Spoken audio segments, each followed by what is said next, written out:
Hi, I am Vaibhav Bedi from Bhopal, and today I am going to illustrate some of the few basic concepts of general organic chemistry which will enable us to find out or predict the stability of reaction intermediates.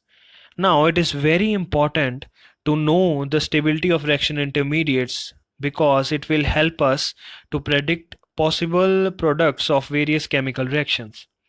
So to do this, I have listed few of the effects, and these are inductive effect, resonance, hyperconjugation, and electromeric effect. Now these are known as electronic displacement effects because in this the electron's position is changed from its original position. Therefore, these are known as this. Now in today's lesson, we will introduce two of this effect, which is one is inductive effect, this one, and the second is hyperconjugation. Now let us move on to our first topic, that is inductive effect. Let me take an analogy first. We have an iron rod with a magnet attached to one of its end, and this magnet will induce magnetism in this whole rod. So when I will bring this rod near iron fillings will get attracted in a manner such that its density will be more towards the magnetic end and less towards the other end, which means that it depends on distance. Means as we move away from this magnet, the density of the iron fillings is getting low. In the same way, we can imagine any fluorine atom with electrons in near to its vicinity. The electron which are nearer to its vicinity will be attracted more, and which are farther from the fluorine molecule will experience less force from the nucleus of the fluorine. Therefore, as we move away from the fluorine, the tendency of the fluorine to attract the electrons will get decreased, and this is the main principle of inductive effect, that it is distance independent. Now, there are two types of inductive effect. One is negative inductive effect, one is positive inductive effect. Let me also tell you the fact that it is a permanent effect. Means if we capture the position of the electron showing inductive effects, it will exactly what we depict here. Means it will more attracted towards any atom which will have more nuclear charge. Now forget this. Let me tell you minus I effect and positive I effect. In negative I effect, we have a carbon chain and there is a group attached to a carbon chain which might have electronegativity more or less than the carbon chain. If it has electronegativity more than the carbon chain, then it will attract this shared pair of electrons more towards itself. It means it will lower the electron density from the carbon chain. Therefore, it will gain slight negative charge and the carbon skeleton or the carbon chain will get slight positive charge. In the same way, in positive I effect, this group have electronegativity less than the carbon chain.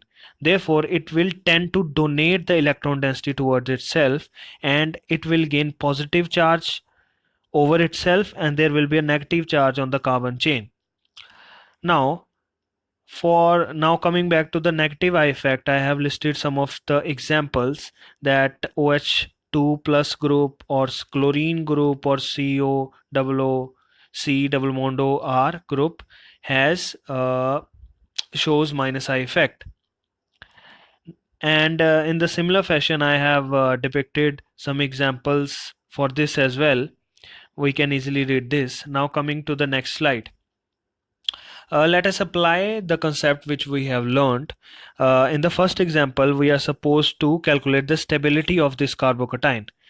Now, what we mean about the stability of a carbocation means the more the electropositive nature on the carbocation, the less stable it will be. It will be a better nucleophile and it will react very much easily. But in any sense, if we can decrease the electropositive nature, then we are stabling the positive carbocation. Now we can easily see that we have a CH3 group here which have a positive I effect. Therefore, due to this positive I effect, the positive charge over CH2 plus will get reduced, and that's what we want for the stability. Whereas in other examples, there is a chlorine which is a minus I group, which will uh, increase the positive nature by uh, attracting the electrons towards itself, and NO2 is the most minus I effect, has the most minus I effect, therefore this will the least stable. So we can easily understand that the most stable will be C1, then D, then B, and the least stable will be A. Now coming on to our next example, we have carbonyl here. Now what is the philosophy for a carbonyl to be stable? Now in this, the electron density should be reduced, means there should be a group which can get electrons from it.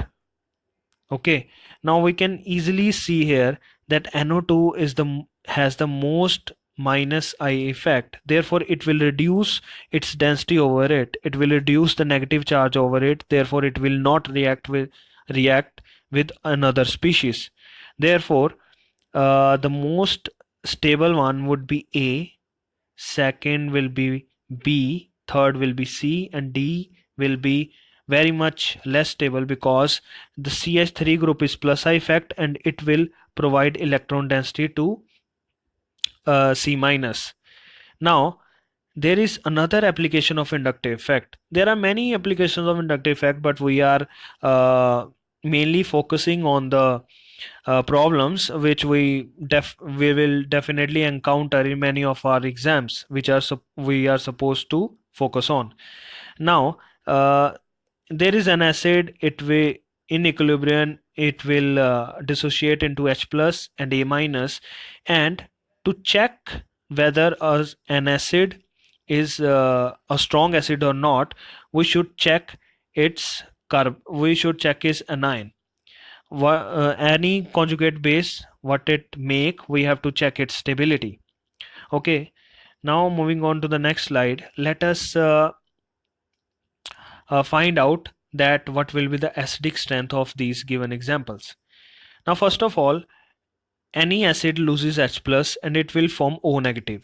So here there will be O negative. So we have to find out the stability of the O negative. So there is no negative charge. Therefore we should have an atom, or we should have any group attract which will attract O negative's electron towards itself and decrease the density of the O negative. Therefore we can easily find that CT3, CD3 or CH3 are the electron providers, which shows the plus I effect, but H does not show the plus I effect. Therefore D should be most acidic. So that's we have eliminated. Now we have been left with three options. Now in this, CD3 is the most plus I effect, has the most plus I effect because it has a lot of mass, more mass than these two, and the electrons, or it is more located towards the carbon, means its distance, the deuterium's distance from the carbon will be very much less, therefore it can provide very easily, more efficiently the electrons. Therefore it will be least stable. Then the least stable will be CT3 and then CH3. So D, A, C, B. Sorry, D, A, B, C. Pardon. Now our next slide. Now let us introduce our next topic, which is hyperconjugation.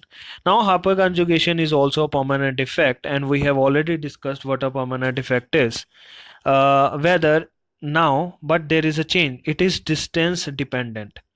It is distance independent. Sorry, it is distance independent, which means that it does not depend on the distance or the atoms which it crosses. Means if there are 100 of the bonds in between and there is a series of hyperconjugation going on, it will go on and the strength will not decrease. Okay, Now it is the shifting of the carbon hydrogen sigma bond into the vacant p orbital or lower energy antibonding orbital. Means this executes through two types of systems. One is through vacant p orbital, second is through lower energy antibonding orbital. This may be new to many of our students, but if we can understand this concept, we will be very easily carving out the problems. Okay, now first method of hyperconjugation is by vacant p orbital. Now let us consider this carbon in its ground form, that is 1s2 2s2 2p2. There is 2s, there is 2p. Now let us consider it in excited form. One electron will jump into the p orbital. Now we have four electrons in four different orbitals, and for C positive, let us remove an electron from the outer orbital and we have a pure p left. Okay, now let us consider its molecular structure. Now see here, C single bond C single bond H, and there is a positive over carbon, and there is a pure p orbital which is perpendicular to the triangle formed. This is a triangle formed and this pure p is perpendicular. Okay. Now what it will do is this electron pair will shift into this pure p. Why? Because there is a positive charge on the carbon, there is a pure p orbital, vacant orbital, which will provide more space to the two electrons, and so these are the reasons. Now what it will do is it will form a double bond, and this sp3 character will be changed into sp2 character. So this will be a sort of sp2 plus sp3 divided by 2, means the average of these two will be our molecule. Okay, so for example, we have this type of structure, two methyl groups attached to any carbon positive. So we have six hyperconjugative structures there, three from there and three from there. I mean, one hydrogen can do this, then again it will shift backward, then again this will do. So there are a lot of hydrogens which will do this. I mean, there are three hydrogen which will uh, shift their electron pair inside. Now next, there is second method of hyperconjugation. Now let us take carbon and hydrogen's orbital. There is carbon p orbital, hydrogen's s orbital. These mix. There is a concept of hybridization.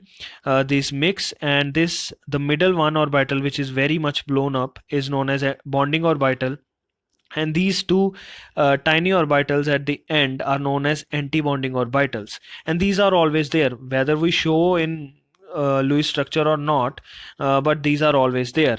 But what happens is when we have C double bond C, there is an anti-bonding, and due to sp2 character, due to increase in s character, these p orbital, these anti-bonding orbital have lower energy. Means first they were of higher energy, now they have become of lower energy. Now due to this lower energy, we can easily excite this electron into this vacant anti-bonding orbital. So as we do this, we are transferring electron into it, and this will flow up, and there will be a formation of triple bond. So this is also a type of hyperconjugation, as we can read this: for sigma bond electrons can't move to anti-bonding orbital because it's sp3 hybridized. As far as the carbon is sp3 hybridized, the electrons of carbon sigma bond cannot move into the anti-bonding orbital because the s character is less. But as we uh, take the case of C double bond C, as it is sp2 hybridized, the s character is high, is improved, is more. Therefore it will stabilize the antibonding orbital, or it will draw the antibonding orbital towards the nucleus. Therefore its energy is reduced. So as the energy is reduced, we can easily transfer the electron into this, and this is also a type of hyperconjugation. Now let us take an example. There are there are, if this is a structure, one methyl is there and one carbanion, so it will show three hyperconjugative structures. If there is a